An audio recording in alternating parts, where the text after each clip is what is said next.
Hello. It is still March, and I keep wanting to say December. It's really weird. Really weird. All month long, I've been wanting to say December. Anyway, it is still March 23rd, 2016. Excuse me, so sorry. I'm boring myself. Get on with it. Okay, so we want to talk now about judgment versus unity. And, or how do we put this? We want to talk about judgment versus love, unity versus separation. Or I keep saying it backwards. Judgment means separation. Love means unity. Get back on track.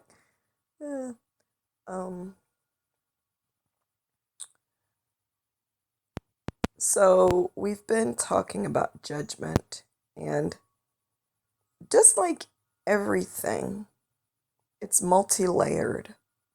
There's more to discover about when you're dealing with beings and how they relate and how they exist.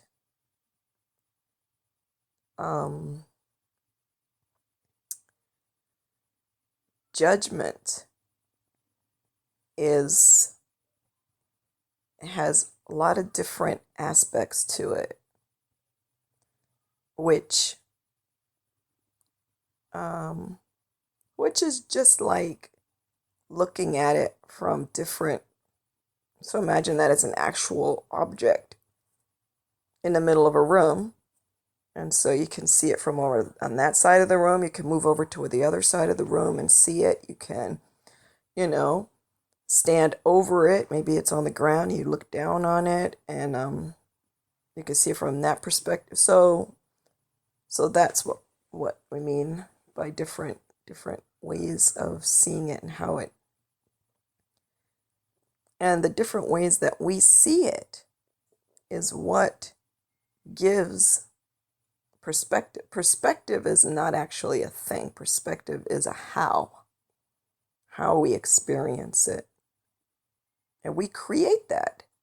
In the experience, we create. It's all create. We are creators. So anyway, we'll talk a little bit about, hopefully not too long like the last two recordings. I don't really like to go too long because, it can get repetitive and stuff. But anyway, love. We mentioned this in a previous recording. Love is much like water, in that when you pour water, say you just dump it on the ground, it's not going to choose where it goes. It just goes where there is no water. It's going to go into wherever it can go into, where there is no water.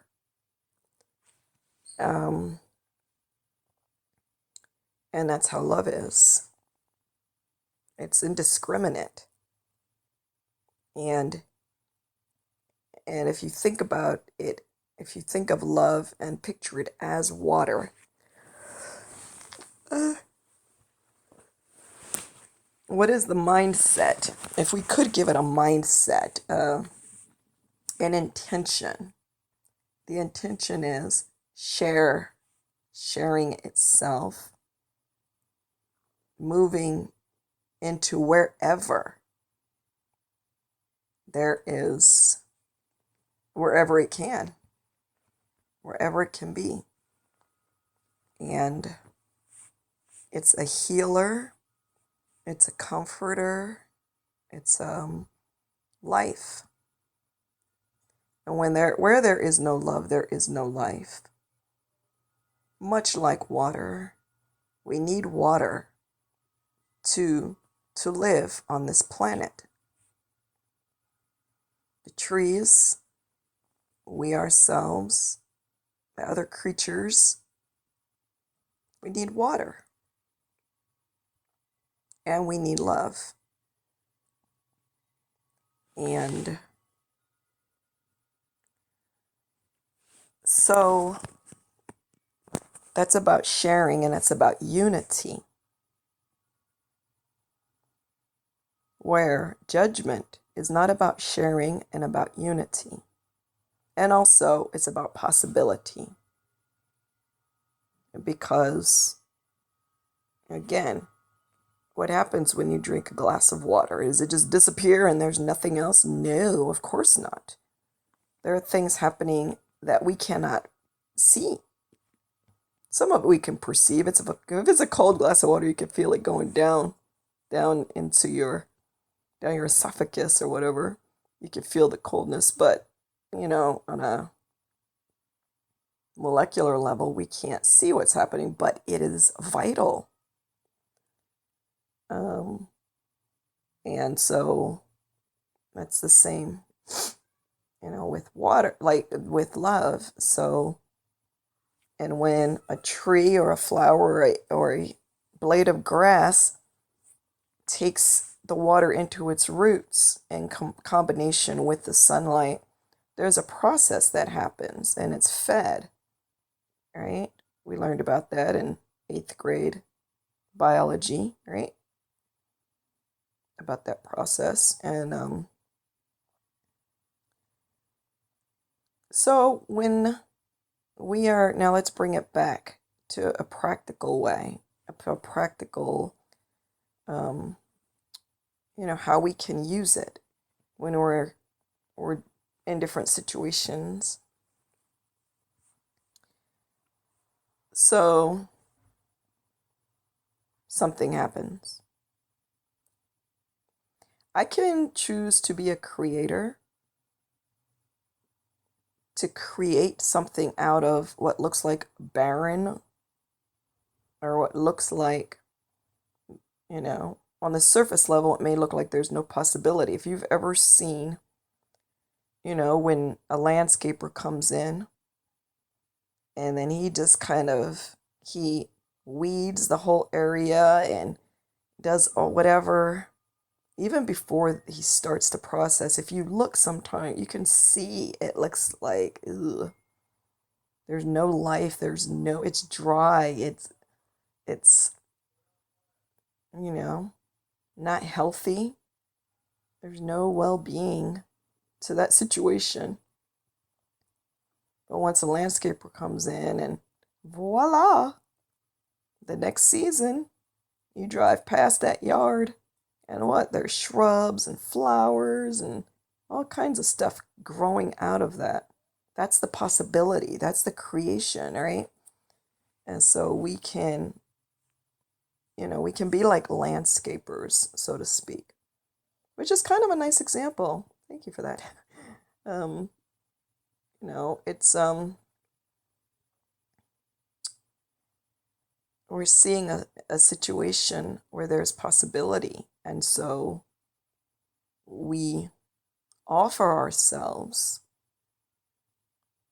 not that we ourselves are love, but we set aside the personality with its preferences when we come upon a situation. I don't like you. I don't never want to see you again. Well, that's the end of it.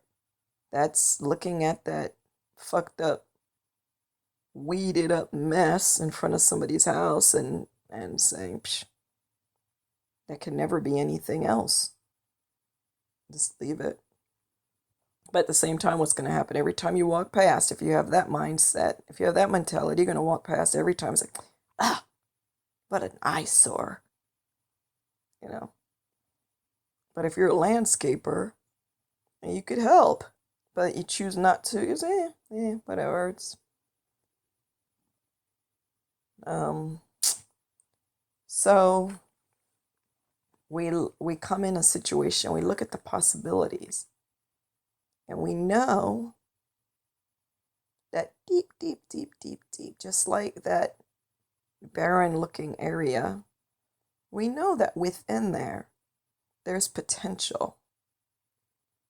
And so what we can do is we can come together instead of separate and just leave that person to just live in their misery or whatever, because it's miserable. Not when there is a lack of love, when love isn't allowed to flow through us, it's suffering.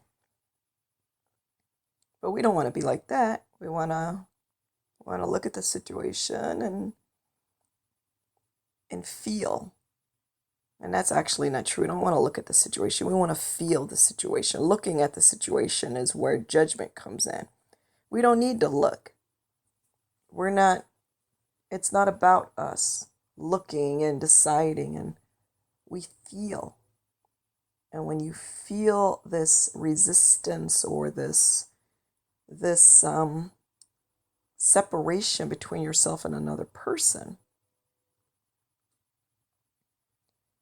you can choose to keep that going, which is not good for either person, really. Or you can choose unity and sharing and allow love to flow.